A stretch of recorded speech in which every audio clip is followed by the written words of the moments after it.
There is an indefinable, mysterious power that pervades everything.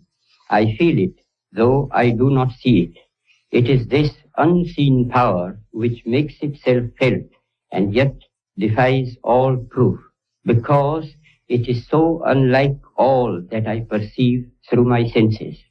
It transcends the senses, but it is possible to reason out the existence of God to a limited extent. Even in ordinary affairs, we know that people do not know who rules or why and how he rules.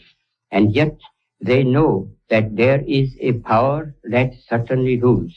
In my tour last year in Mysore, I met many poor villagers, and I found upon inquiry that they did not know who ruled Mysore. They simply said, some god ruled it. If the knowledge of these poor people was so limited about their ruler, I, who am infinitely lesser in respect to God than they to their ruler, need not be surprised if I do not realize the presence of God, the King of Kings. Nevertheless, I do feel, as the poor villagers felt about Mysore, that there is orderliness in the universe. There is an unalterable law governing everything and every being that exists or lives. It is not a blind law, for no blind law can govern the conduct of living beings. And thanks to the marvelous researches of Sir J.C. Bose, it can now be proved that even matter is life. That law, then, which governs all life is God. Law and the lawgiver are one. I may not deny the law or the lawgiver because I know so little about it or him. Just as my denial or ignorance of the existence of an earthly power will avail me nothing, even so my denial of God and his law will not liberate me from its operation, whereas humble and mute acceptance of divine authority makes life's journey easier, even as the acceptance of earthly rules makes life under it easier. I do dimly perceive that whilst everything around me is ever changing, ever dying, there is underlying all that change a living power that is changeless, that holds all together, that creates, dissolves, and recreates.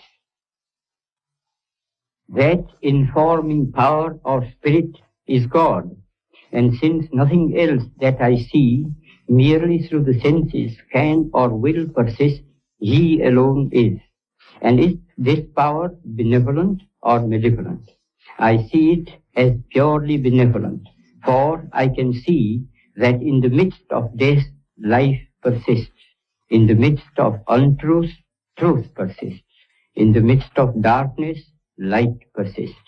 Hence I gather that God is life, truth, light. He is love. He is the supreme good.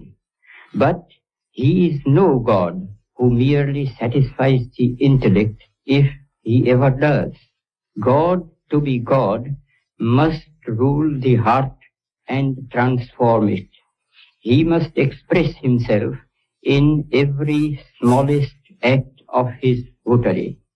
This can only be done through a definite realization, more real than the five senses can ever produce.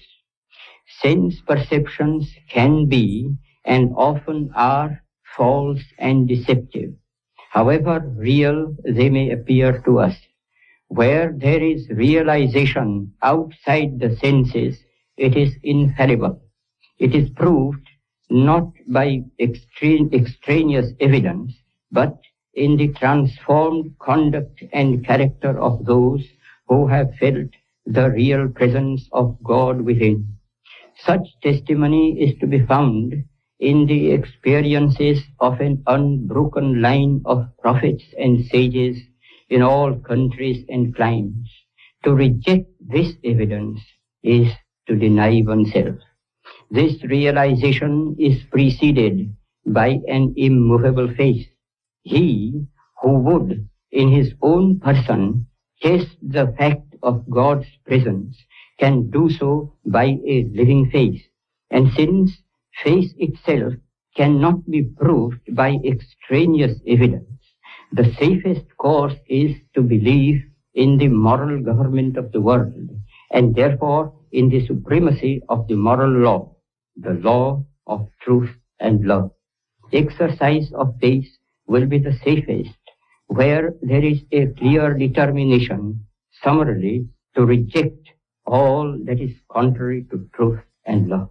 I confess that I have no argument to convince through reason.